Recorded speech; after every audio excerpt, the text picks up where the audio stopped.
Absos. And I'm Mr. Kills with you some the amount of here. Where the idea man me man no more DNA.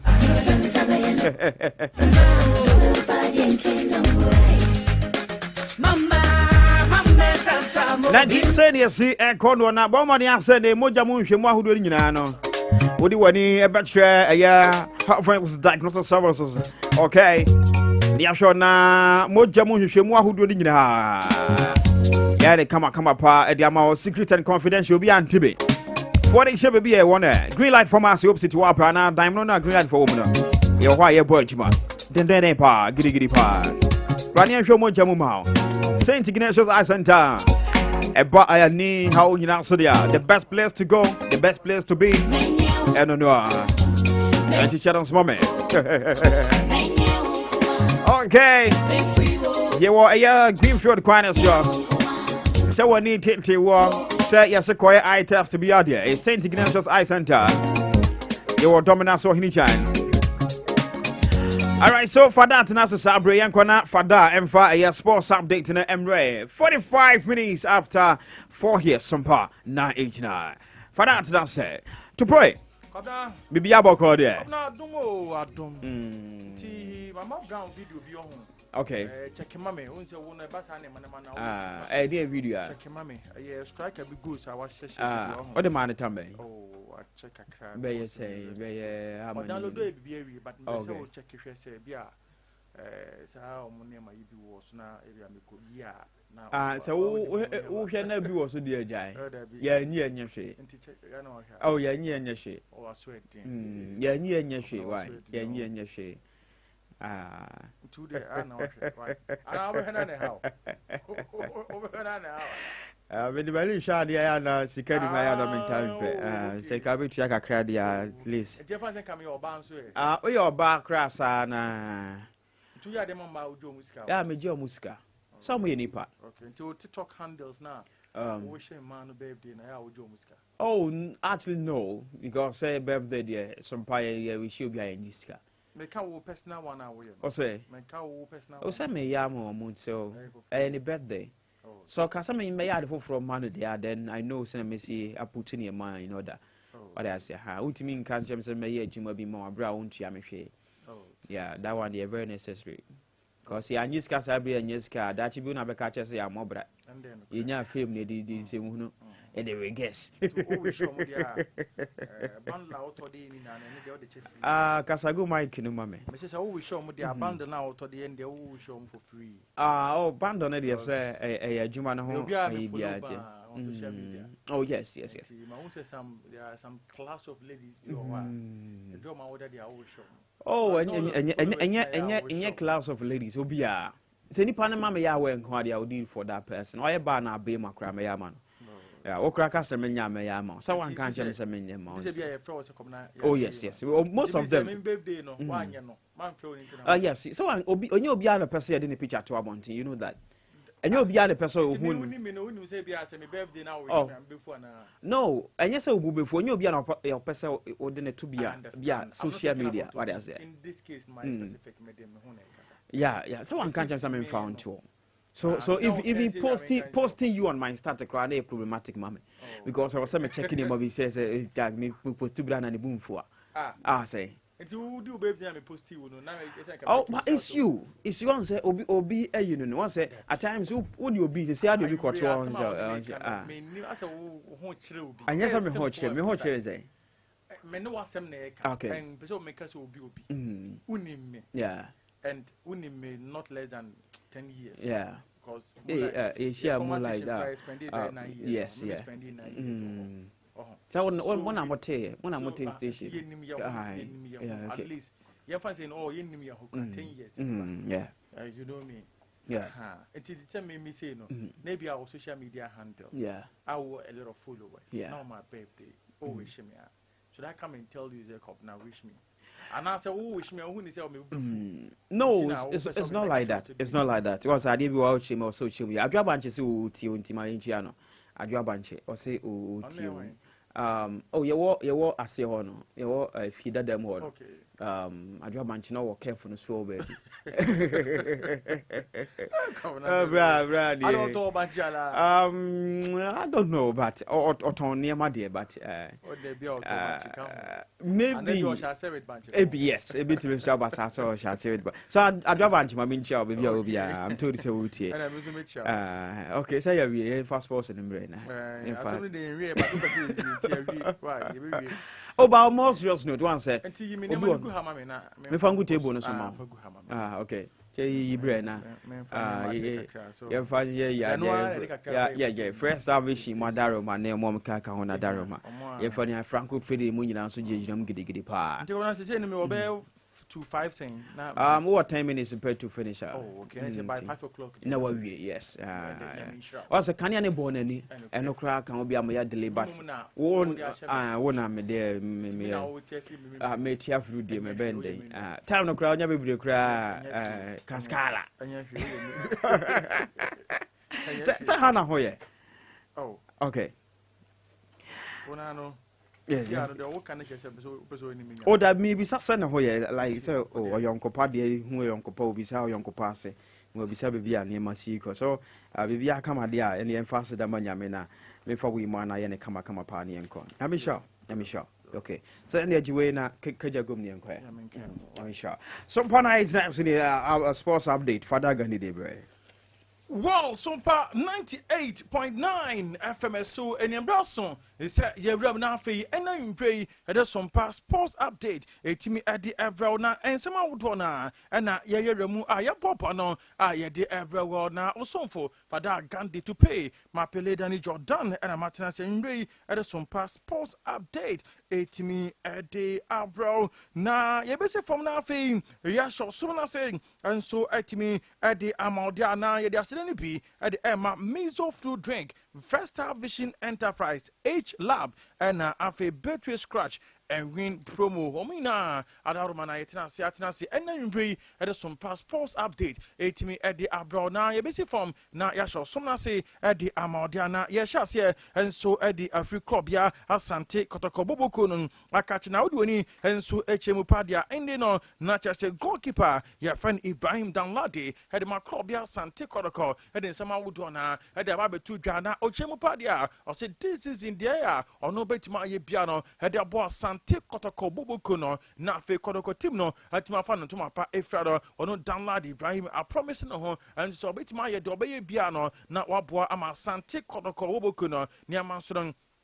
Atmato din ade ama wo mo no enso ene dia download Ibrahim ade etuga ene no ye dia wonko woni bi enso etimi ade adan wo onsompa 98.9 FM so enti ye free download Ibrahim akachi na febo ewramu na yatoso enso ade ama ade free the Ghana Football Association enso akachi na ene ya no and the roadmap of the election of the Ghana Football Association and the inform enso Media bar, our barbe to ja na for you say the name and so ebetimi ako ewo enchabatwa e bebaso or the Ghana Football Association a catching and a GFA at the election 2023 guidelines and have a roadmap no at the ababeto ja na say and a home common and also Coco Remu na the tier and so and it's at times and have activity at Jumadi Bia ebe costono a Ghana Football Association at the aba na yensha here and free Monday on the 10th of July and approval of nomination fees by Congress no and I say on the 10th no and a Congress of course so on the 10th of July NTR and I'm paying for a approval nominees fees no Congress no I say na Thursday 3rd August no and a publication of election guidelines and roadmap and soon paying for me adaba NT and on a name paying for a publication of elections guidelines and roadmap no and then paying for Eddie Abba now 7th August 2023 notification of date and venue of GFA elective Congress and on the 7th August, Jordan di enim ya no na ometo me notify obia ama ye hu bebia na fe mra ye beto election no na say ye bekoko akakoto aba no na je say on the 7th of August and notification of date and venue of GFA elective congress no and pay for the betuja na fe on the 7th August na bi no 9 a.m. opening of nomination for GFA President, GFA Executive Council, and RFA Chairman aspirant. And Tiambi Adwa on the 7th of August, and upon a beatum, and just say, Opesa pre GFA about one, Obetimi Ababe file in your nomination, and Opesa pre GFA Executive Council, so and also Betimi Ababe file in, and RFA Chairman aspirant, and so no, who say Monday, ya idea 9 a.m. Utimi ba peke or nomination forms. Now for Friday, 11th August, 5 p.m. closing of nominations. Until Monday, ye biatum until from Monday eko kosi Friday. So utimi file in your nomination. Until yami aduma. Friday, namping for and so at me close nomination.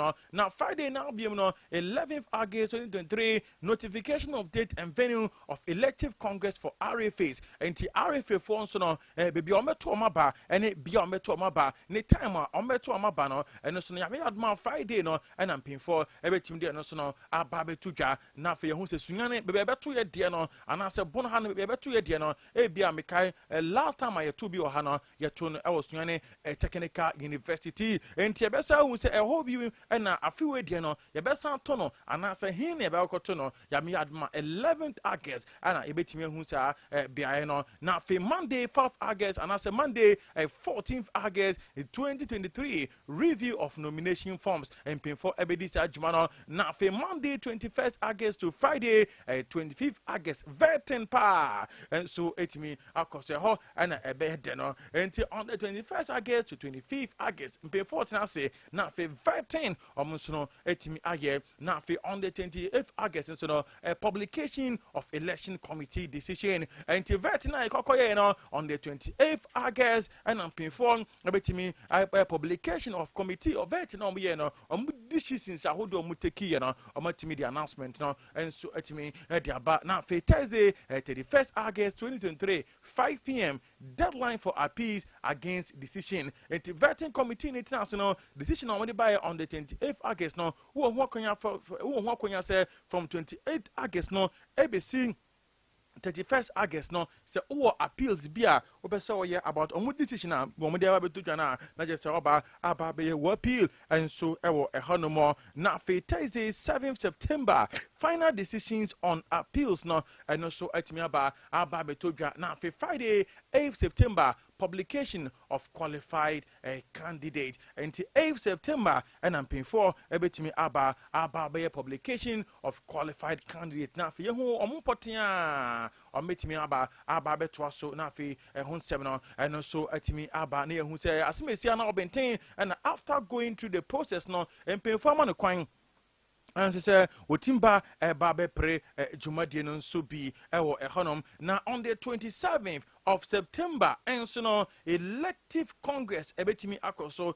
na say enanseno ebesi ako dedikan ebe election of president na fe B election of executive council into division 1 Ghana Premier League, Ghana Women's League reps ni nano on the yame yadma 29th of September and as Jumadiano and so ebetimi akoso na fe Thursday 5th October diakano and so etimi aba betwa so I don't ebe RFA chairpersons elections no for 2 representatives on executive council na fe the tosumenu no aye maiden ESCO meeting and na fe election of vice president and I know say ato aba aye president na we no on the 29th September na fe Thursday 5th October RFA for no mama kan so no de altimi aba bewramu na fe enso no omu wi omu de enso a na yato aba and I say election no Yatoba na yi vice president ono so abebo by the executive committee members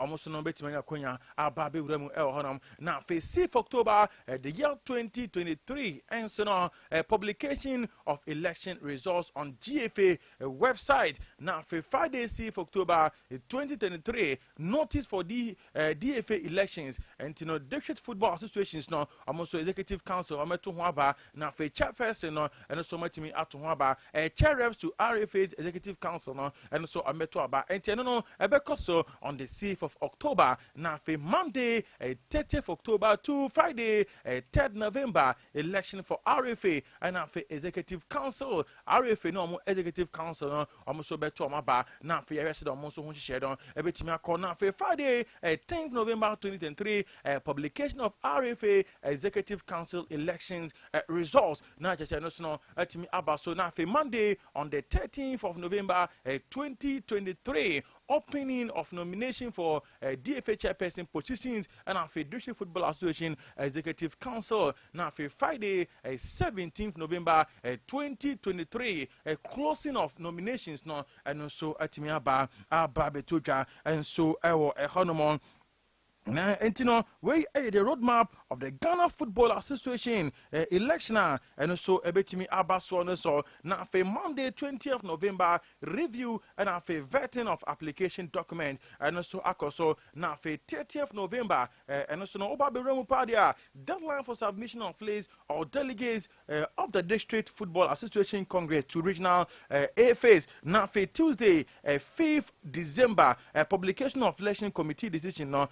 Qualified aspirant no and also etimi aba betoja and so now on the Wednesday appeals against election committee decision Monday 18th December now for appeal decision sebi oha na pe 40 ahwe now for Thursday 11th January 2024 election for DFA's Executive Council and now for election for District FA chairpersons Monday 22nd January 2024 election for District Football Association chairpersons representative to RFAs and after Executive Council now for Friday 16 February 2024 now for Yari Bibia submission of elections committee report on elections to General Secretary and after the Executive Council now until we know Yame Yadman on the 10th of Jumadi Initial Seno, Edimua, Eko Kosinyame Yaduma next year, 16 February 2024. Na for Jumadi Nina, and so Atimiaba Ababeko Navier, and to we the roadmap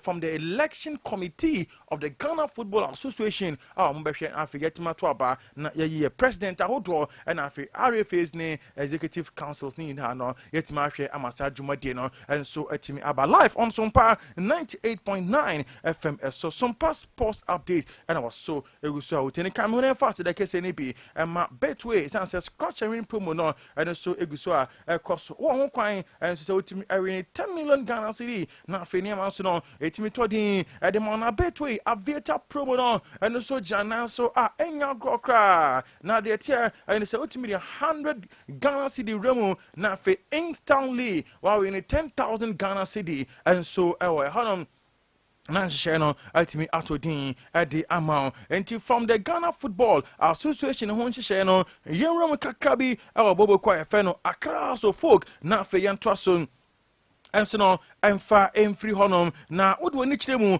our Accra so folk and so akacha any striker bako ababe remu our Accra so folk team demo akacha na branted on every Congo here Congo hono a branted na bogo so hopa enya grokra na branted feno kashala wanet ono ababe remu any achese oni Accra so folk team no and so etimi ababe remu our hono man share no and so esi eko na branted no any videos binum na fi ni goals binum wa hyehyɛ utim say nyagro kra e wa brante no and so akache enti across the folk Congo four striker and as a Congolese player ababe uremu e wa onom akache oni team no and so eye training na brante a ye friend no kashala wanet ye hwede wo and so brante no jumadi no e betima to din Adama Accra house of folk bobo community way eye picture abra brante no na dey e Kotoka International Airport oni ni agent no and a red no and a striker Kashala Wanet from Congo and also Asheninika and I feel crying bag and the bag back also Bonechi our team Sompa the near brace or come at the Rainbow Masters team no not just and I want to share no and also I don't go when it be at the down live on Sompa 98.9 FM so you know so now for young phone to Uncle Room ewa manfo amanso na odo ni chema se na hyehyɛ no Coco Ramu Morocco minor boy against Colombia ma chese Morocco hye ka ba ko ma Colombia minor preso bia nya de aka no odom etimi ete na South Korea enso ene Germany the ebony ma 1-1 and a side game no eno so timi ba be Ramu na ND na ohwa padia round of 16 of the FIFA Women's World Cup ni say na won hyehyɛ no eno so be sia call ya be adman Saturday memen da de enim ya no Switzerland and Spain at the beboni our gamer and so Ebeka Sono and Saturday now be almost in Japan and no way Ebebo now for Sunday 6 August Sweden and so and USA at the born South Africa and Netherlands and so Bebo Monday England and in Nigeria at the born in Australia and in Denmark Monday 7th August also at the born Tuesday 8th August Colombia and so and in Jamaica at the born in France and so in Morocco at the born into a run of 16 parents and pin functional at the Abetoja enti ene no abetima wura mu no na afi the quarter final stage no onso atimi qualify akoko wura mu na afi wura mu possibly to the semi finals and afi into the finals na niamanso no atima to din at the Mount African nations no omo mu Nigeria Morocco South Africa mu ina no yeah we show mu all the best and abetima to din at the Africa and so the Women's World Cup and so ekoso no so na yenwura mu amanfa man so na afi Yamfa tono and so and trust so and fa amount there now. Oba Beramu a brand Tiffany Yawo Cancelo a brand agree wa agree personal terms with Barcelona at say Indiano Zavi and Affinity Nyabre and za brand Tiffany Cancelo on bet training from Manchester City na for Brantano a Barbe Bojuma and so at the moment na de metie and so the personal terms need the agreement no at me abantu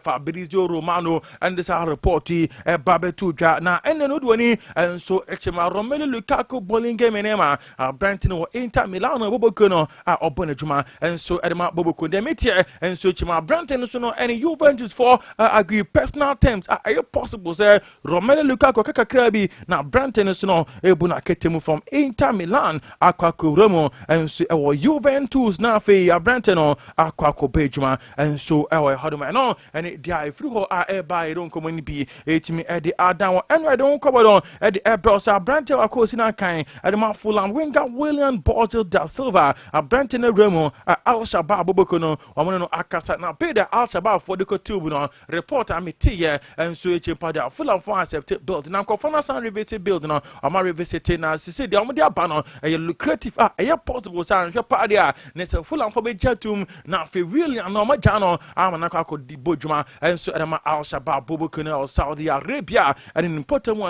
and so any day through by don't come any being, and so 8 me at the down now for the only lab in town, our team Sompa kidney function test, cardiac profile, cholesterol, full blood count, and our person pregnancy test, malaria test, sperm count, hormonal profile, DNA fertility testing, ultrasound scan, pap smell, now for prostate, a whole and how party at the only lab in town, our mate my year, not for Bibiato Dean at the amount of H lab. And if for niche more way, Gunata Brunsan and I will bet my friend on 0244 615530 0244 615530 na H Lab Heavens Lab the family lab that just so near bow ama near mansono atimi atodin ade ama yen sound effect ye dijuma ye test ma otim sampa quality test ye behwe mo na ehu yade poten a hago na benso I beju seketu abi unya ni bebia agise H Lab now First Vision Enterprise inso no say DSTV multi TV ni strong decoders draw and our pay First Vision Enterprise now odan was here we wakonya say otim the electric fence egu wall no so and so a First Vision Enterprise and a amount area 1 and yawa any jewa appear and edi in friend on 0243 00720 0243 00720 now for First Vision Enterprise I just so now major food drinking so no a orange mango grapes apple melons pineapple and ya kafra at the aye mizo now the only energy energy and I said the only fruit drink ono mo a no preservative natural free juice nankasa ana ye de good to my ene kama pa the amount bra na bejo de wide na bade nto ye bi na ba fie ho akonya enso timi amama for etwamanum kakra bra bejo mizo na fie obia emfa enhwe nanum kakra na afra yen on 0246270221 0246270221 ope ba kwato ana se ope dudu atu no aba beji omizo food drink ni be 5G drink no so no the only energy drink in town we dey corona grapefruit ginseng green tea and the ayesan ginseng e wo muti no eboa mema pa o ye taxi driver o ye mason carpenter ni and say o ye fitani wa bre after hard days of work na obedu fia the only way I bet me I regain energy ni say obenya 5G bako na wabo edegu wade so etimi boa e ma regain energy and ajo so no otimi ewura e ma nema timi to din e di ama friend on 0246270221 0246270221 na obabejo 5G energy drink na fi nema so no atimi to din e di ama o madawroma e na yetina se enwre e di some passports update e di ebra we so na fi abofke atwa so e di ama edino e Fadal Ghandi to pay Mapele Danny Jordan Brown and MCR on duty Makramo. Empenyi kan ya wo mwa se wodi waso tie no na wodi